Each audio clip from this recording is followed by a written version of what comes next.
ডারউইনে বাংলাদেশের কাছে 9 উইকেটে বিধ্বস্ত হওয়ার ধাক্কা সামলানোর আগে এবার বড় শাস্তির খাড়া ঝুলছে অস্ট্রেলিয়া দলের ওপর। স্লো ওভার রেট বা ধীরগতির বোলিংয়ের কারণে ম্যাচ ফি জরিমানার পাশাপাশি আইসিসি বিশ্ব টেস্ট চ্যাম্পিয়নশিপের মহামূল্যবান পয়েন্টও হারাতে পারে বিশ্ব চ্যাম্পিয়নরা।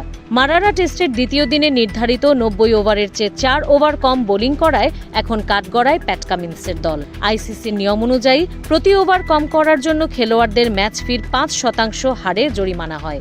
অস্ট্রেলিয়ান ক্রিকেটারদের $20,000 ম্যাচ ফি হিসেবে 4 ওভার কম করায় প্রত্যেক খেলোয়াড়কে গুনতে হতে পারে সর্বোচ্চ $4,000 অস্ট্রেলিয়ান ডলার। তবে আর্থিক জরিমানার চেয়েও বড় ক্ষতি হতে পারে বিশ্ব টেস্ট চ্যাম্পিয়নশিপের পয়েন্ট টেবিলে, যেখানে সরাসরি কাটা যেতে পারে তাদের 4টি মূল্যবান পয়েন্ট।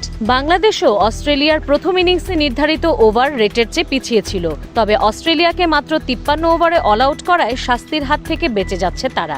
আইসিসির নিয়ম অনুযায়ী কোনো দল যদি অন্তত 80 ওভার ব্যাট না করে কিংবা ম্যাচে নিজেদের 2 ইনিংসে মিলিয়ে 160 ওভারের কম খেলে অল আউট হয়, তবে শাস্তিটি প্রযোজ্য হয় না।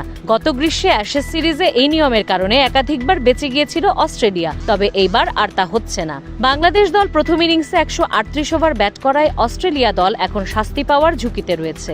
যদিও ডারউইনের তীব্র গরম ও আর্দ্রতা বিবেচনায় ম্যাচ রেফারি কিছুটা ছাড় দিতে পারেন, তবে 2020 সালের মতো এবারও পয়েন্ট কাটা গেলে টেস্ট চ্যাম্পিয়নশিপের ফাইনালে ওঠার সমীকরণে বড় ধাক্কা খাবে শীর্ষে থাকা অস্ট্রেলিয়া। স্পোর্টস ডেস্ক, খোলা কাগজ, ঢাকা।